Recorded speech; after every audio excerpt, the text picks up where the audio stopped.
Welcome po muli sa Philippine Weather Trivia. Again, para po sa mga bago sa channel na to, ako nga po muli si Alvin Pura, isang meteorologist at ang inyong weather tito.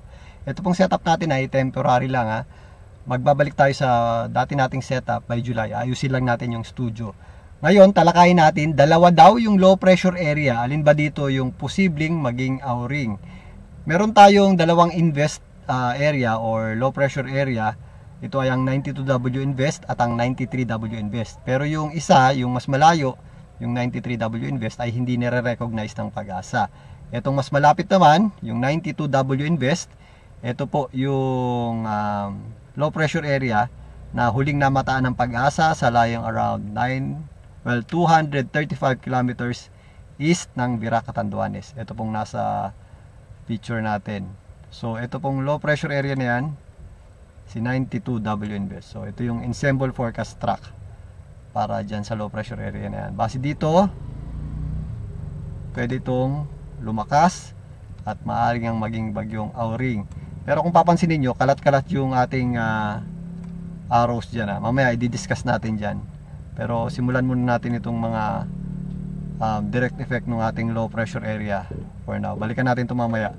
Yung ating low pressure area na nasa 235 kilometers east ng Bicol region, ito po ay nagdadala ng mga scattered o kalat-kalat na pagulan sa malaking bahagi na nga ng Bicol region. May mga areas po na may butas hindi po nangangahulugang maaraw na ay wala na pong epekto yung ating low pressure area. Ito pong low pressure area natin ay mahinang system pa lamang, so may mga chance talaga na wala tayong mga pagulan, pero dahil dito sa ating low pressure area, medyo mataas po yung mga probability o yung ating chance ng mga pagulan at posibleng thunderstorms. So pag meron tayong thunderstorms, biglang buhos po yan ng malakas na pag-ulan. So ito pong mga areas ng Bicol region, ito po ay apektado ng ating low pressure area. Maging itong areas ng Eastern Visayas at Central Visayas. So generally, Bicol region, Central at Eastern Visayas ay affected nung ating low pressure area. May mga areas tayo na maaraw pero again, mataas po ang ating possible chances ng mga thunderstorms at mga pag-ulan. So ganun din po ang aasahan natin sa mga areas ng Caraga, itong Northern Mindanao, kasama na po dyan ng Zamboanga Peninsula, Basilan, Sulu at Tawi-Tawi. Maliban dyan, ito pong ating low pressure area ay humihila ng bahagya sa ating habagat or southwest monsoon. So may mga possible thunderstorms din tayo sa area ng Mimaropa. Kasama na po dyan ang Western Visayas, Calabarzon area, kasama na rin po dyan ang Metro Manila. Mataas po ang ating tsansa ng pagulan, maula po ang ating panahon, maging dito sa malaking bahagi ng Central Luzon, particularly ang western section nito, ang Zambales at Bataan. Kasama po dyan ang ilang areas ng Aurora. Okay? So magpapatuloy po ang epekto ng habagat habang nandito yung ating mga low pressure area sa eastern section ng ating bansa. Yung isa nga ay mas malapit, ang 92W invest, at ang isa naman ay yung mas malayo. So alin ba dito ang magiging bagyong O-ring? Again, ito pong ating low pressure system, kung titingnan nyo, dahil hindi kinoconsider ng Pag-asa itong mas malayo, ganito po ang itsura niyan sa isobar. Ibig sabihin, dalawa po silang mababa ang pressure, pero meron siyang parang elongated trough. So isang system na medyo malawak. Yan, gagawa tayo ng parang 8. Yan, sa isobar, ibig sabihin, itong general area na to ay mababa ang pressure. Gaya nga ng binabanggit natin dati, ang low pressure area minsan palipat-lipat yung kanyang center, erratic ang nature niyan. So generally, ganyan po yung itsura ng ating pressure. So halos parehas po sila ng baba ng pressure. So elongated trough, extension niya rin po itong isang low pressure area sa labas. So if ever, kung ano ang mauna dyan is magiging trough nung isa or magiging extension nung isa, yung isang low pressure area. I mean, yung unang mas lalakas sa kanila, masisiksik yung hangin at magiging extension niya or magiging trough niya yung isang low pressure area. Ngayon, tingnan natin itong ensemble forecast track ng GFS. So ito yung mas malayo. Tanggalin na natin yung drawing. So ito yung mas malayo.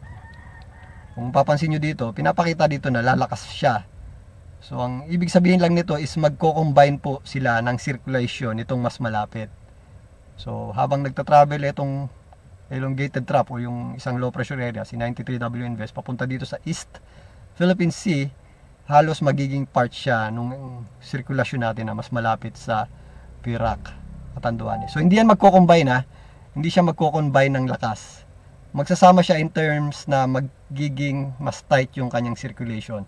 If ever ganun ang mangyari, yun na yung ating aasahang maging posibleng bagyong Auring. So magkakaroon niya ng local name if ever lumakas po yan.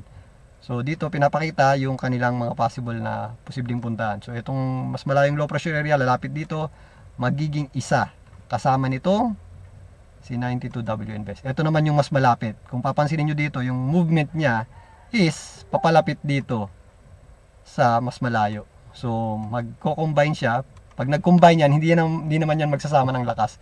Ang mangyayari is yun nga, magiging isa yung kanilang circulation. So pinapakita dito, magta-tighten yung elongated trough, magiging isang circulation, at yun nga yung posibleng maging bagyong Auring in the next few days. At kilos nga yan paitaas, papunta dito sa southern portion ng Japan or papunta dito sa southern portion ng Taiwan. Either way, etong dalawang system na ito, itong 93W West at 92W West, habang lumalakas po yan, ay magpapatuloy mag-enhance ng ating habagat or southwest monsoon na siya pong magpapaulan sa most parts ng country natin, particularly sa western section ito. Lalong-lalo na kapag nag-organize na yan, kapag sumiksik na yan, naging isang sirkulasyon na sa midweek next week, early next week hanggang midweek, if ever mas malakas na po yung isang system, magkakaroon na po tayo ng enhanced habagat o mas malakas na epekto ng habagat. Yan po ay possible na magpaulan dito sa western section ng ating bansa. So tingnan natin yung mga possible effects nito pag lumakas in the next few days. So may Monday, meron na tayong ayan, Monday and Tuesday, mas consolidated na. So generally halos same naman yan. Monday and Tuesday mas consolidated na yung circulation natin dito sa East Philippine Sea. Possible yan na may local name na or may pangalan na po yung ating bagyo by that time. And kung makikita nyo dito, yung concentration ng ating pagulan, mostly buong Visayas, Mindanao, western section ng Mindanao, buong Visayas, particularly itong areas ng Panay, Negros, syempre maulan din po yan ng eastern at central Visayas, kasama po dyan ang Bicol region, continuous po yung or magpapatuloy yung effect ng trough ng ating bagyo dyan or low pressure area, if ever may pangalan na ito. Western Visayas, ito pong areas ng Palawan, yan, habagat na po yan, or southwest monsoon. And habang umakyat itong system natin, aakyat din po yung ating mga pagulan sa Luzon, midweek hanggang next week. So paghandaan po natin ang mga possible effects ng mga pagulan na yan, lalong-lalo na kapag nagkaroon na tayo ng named storm or may pangalan na yung ating bagyo at humila ito, magpalakas ng ating habagat or southwest monsoon. So yan muna yung ating pagtalakay dito sa dalawang low pressure area. So again, magkakaroon sila ng consolidation, sisiksik yung kanilang sirkulasyon at magiging possible na tawaging bagyong Auring o yung unang bagyo natin ngayong taon. So paghandaan po natin ang mga possible effects niyan, particularly, well ngayon marami na rin po tayong mga nararanasang pagulan, particularly sa western section ng ating bansa. So by next week, habang magkakaroon pa tayo ng enhanced habagat, yan, paghandaan din po natin yan dahil mas madadagdagan pa yung ating mga pagulan, lalong-lalo na sa western section ng ating bansa. Kasama rin po dyan ang Metro Manila, lalong-lalo na nga pag umakyat yung ating axis ng ating habagat. So again, ito pong ating setup ay temporary lang. Siniset up natin yung ating studio. So in the meantime, ganito muna tayo. Again, ito po ang inyong weather tito para sa Philippine Weather Trivia.